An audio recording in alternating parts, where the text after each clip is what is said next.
England పర్యటనలో భారత్ 5 టీ20ల మ్యాచ్‌ను ఆడి ఎలాగైనా సరే ఈ సిరీస్ గెలవాలనుకుంటోంది. ఎందుకనంటే భారత జట్టు ఆడిన మొదటి సిరీస్ ఐర్లాండ్‌తో జరిగింది. ఐర్లాండ్‌తో భారత జట్టు ఘోరంగా ఓడిపోయింది. మొదటి 2 టీ20 మ్యాచ్‌లు ఓడిపోవడంతో అందరూ షాక్‌కి గురయ్యారు. కారణం ఏంటంటే ప్రతి ఒక్కరూ కూడా ఐర్లాండ్‌తో సిరీస్ అంటే ఖచ్చితంగా భారత జట్టే గెలుస్తుందని అనుకున్నారు.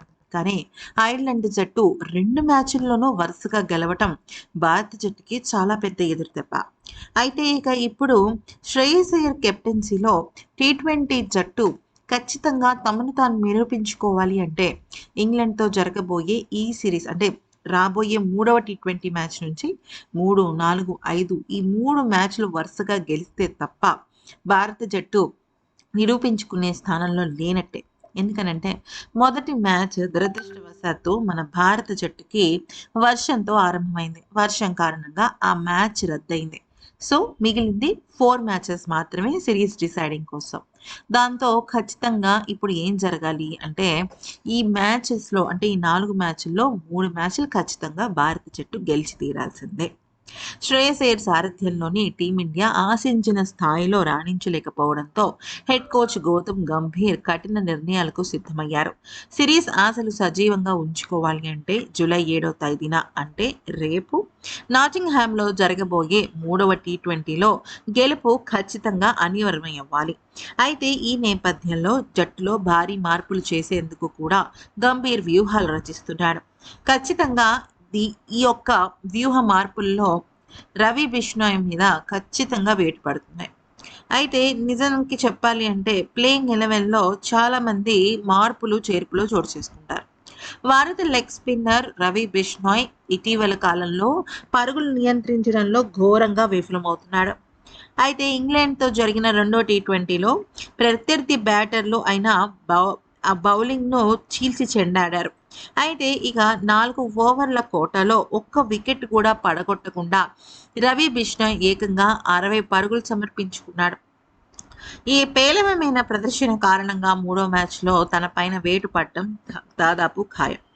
ఒకప్పుడు ఐసీసీ ర్యాంకింగ్స్‌లో అగ్రస్థానంలో నిలిచిన ఇషాన్ కిషన్ ప్రస్తుతం క్రీజ్‌లో తీవ్రంగా ఇబ్బంది పడుతున్నాడు.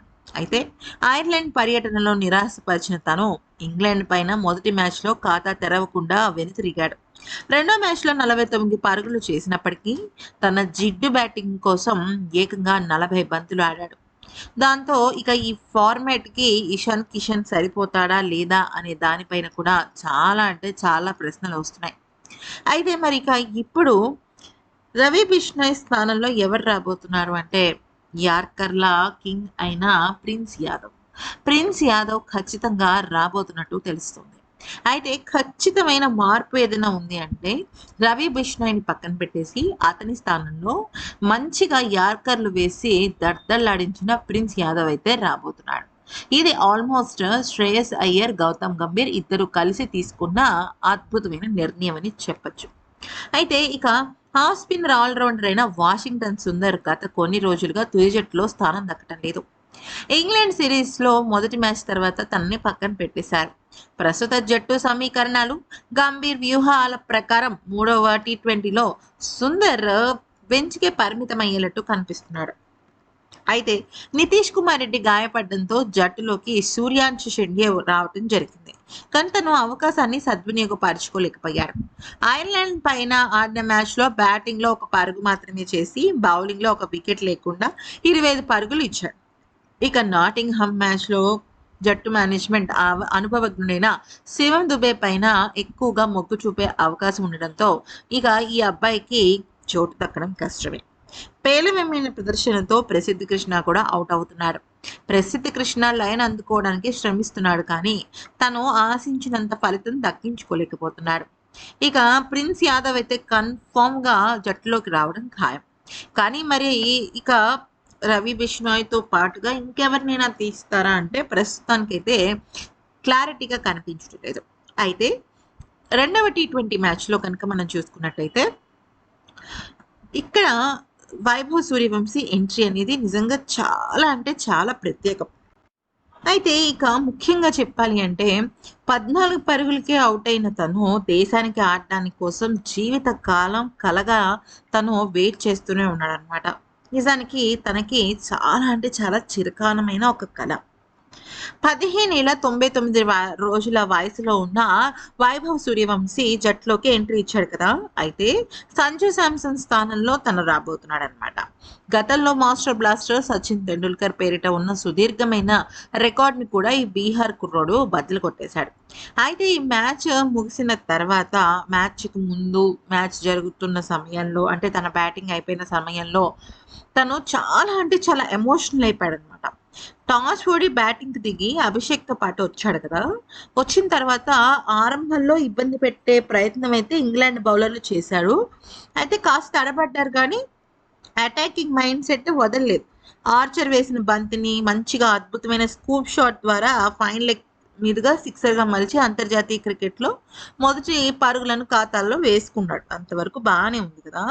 అయితే తను మొదటి మ్యాచ్‌లో పెద్ద స్కోర్ చేయకపోయినప్పటికీ దేశానికి ప్రాతినిధ్యం వహించాలన్న జీవిత కల నెరవేరడం పట్ల చాలా సంతోషం వ్యక్తం చేసి మ్యాచ్ ముగిసిన వెంటనే తన ఇన్‌స్టాగ్రామ్ అకౌంట్‌లో అభిమానులకు, సీనియర్లకు, జట్టుకు సంబంధించిన స్టాఫ్ ఇంకా తనకు సహకరించిన ప్రతి ఒక్కరికి కూడా థ్యాంక్స్ తెలుపుతూ ఏమన్నాడంటే, "మనమందరం కలిసి నాకున్న కన్న కలను నిజం చేసుకునేటట్టు నాకు హ్యాపీనెస్‌నిచ్చారు. చాలా సపోర్ట్‌నిచ్చారు. నా హెచ్చుతగ్గుల్లో నాకు అండగా ఉంటూ నన్ను నిరంతరం ప్రోత్సహిస్తున్న ప్రతి ఒక్కరికి పేరు పేరున ధన్యవాదాలు. దేశానికి ఆడటం ఎంతో గర్వంగా ఉంది" అంటూ తన ఒక క్యాప్ నంబర్ #122ను కలిపి షేర్ చేశాడు. తొలి మ్యాచ్‌లో ఆశించకపోయినప్పటికీ కూడా తను మాత్రం నిజంగా చెప్పాలి అంటే ప్రాక్టీస్ సెషన్స్‌లో విపరీతంగా ఆడుతున్నాడు. ఒక్క మాటలో చెప్పాలి అంటే ప్రాక్టీస్ సెషన్‌లో దుమ్ము రేపుతున్నాడు. కాకపోతే చిన్న కుర్రవాడు కాబట్టి, ప్రత్యర్థి జట్టు ఇంగ్లాండ్ కాబట్టి, ఇంగ్లాండ్ లాంటి మంచి పటిష్టమైన జట్టుతో ఎదుర్కోవాలి అంటే కొంత అనుభవం ఉండాల్సిందే. ఎందుకంటే ఐపీఎల్ నుంచి నేరుగా ఈ పిల్లాడు వచ్చాడు. జాతీయ జట్టుకు ఆడడం అంటే అది మామూలు విషయం కాదు. తన ఫియర్‌లెస్ గేమే తనని ఇక్కడి వరకు తీసుకొచ్చింది. అందుకనే ఇక ఇక్కడి వరకు రావడం నా అదృష్టం. రాబోయే రోజుల్లో ప్రతి మ్యాచ్‌లో నా జట్టు కోసం నేను శ్రమిస్తాను అంటూ చెప్పుకొచ్చాడు. అయితే గౌతమ్ గంభీర్ వైభవ్ సూర్యవంశీకి ఒక ప్రత్యేకమైన మెసేజ్ పెట్టాడు. అదేంటి అంటే మీరు గమనించినట్టయితే ఐపీఎల్‌లో తను హాఫ్ సెంచరీ చేయకపోయినా స్టార్టింగ్‌లో కానీ, లేకపోతే మధ్యలో కానీ ఏడ్చేసేవాడనమాట. మ్యాచ్ నుంచి పెవిలియన్‌కి వెళ్తున్నప్పుడు మైదానం నుంచి తను ఏడ్చేవాడు. కానీ మొన్న జరిగిన మ్యాచ్‌లో మనం గమనించినట్టయితే తను 14 పరుగులే చేసి ఔట్ అయినప్పటికీ చాలా కాన్ఫిడెంట్‌గా మైదానం నుంచి తను పెవిలియన్‌కు చేరాడు. ఆ సమయంలో గౌతమ్ గంభీర్ ఒక్కటే మాట అన్నాడు. ఎప్పుడైనా సరే నిజమైన ఆటగాడు ఏడుపుతో కాదు, పంతంతో వచ్చే మ్యాచ్ ఇంకాస్త కసిగా ఆడే ప్రయత్నం చేస్తాడు. నాకు వైభవ్‌లో అలాంటి వ్యక్తిత్వం కనపడింది. ఎందుకనంటే ఐపీఎల్‌లో తను చిన్న కుర్రవాడే. 14 ఏళ్ల వయసున్నవాడే. కానీ తను ఆ ఎమోషన్‌ని చాలా సేపు క్యారీ చేశాడు. అలా ఏడవటం వల్ల తనకి బాధ దిగిపోయినప్పటికీ కూడా తనలో ఉన్న కసి తగ్గిపోతుంది. అలా కాకుండా లేదు నేను ఆడి తీరాలి అన్న కసి ఉన్నప్పుడే ఆటగాడు మంచిగా మెరుగులోకి వస్తాడు. సో, ఇక్కడ గనక మనకు చూసినట్టయితే వైభవ్ ఆ మెచ్యూరిటీని సంపాదించుకున్నాడని చెప్పేసి గౌతమ్ గంభీర్ చాలా అంటే చాలా గొప్పగా చెప్పాడు. ఈ వీడియో నచ్చితే లైక్ చేసి సబ్స్క్రైబ్ చేసుకోండి.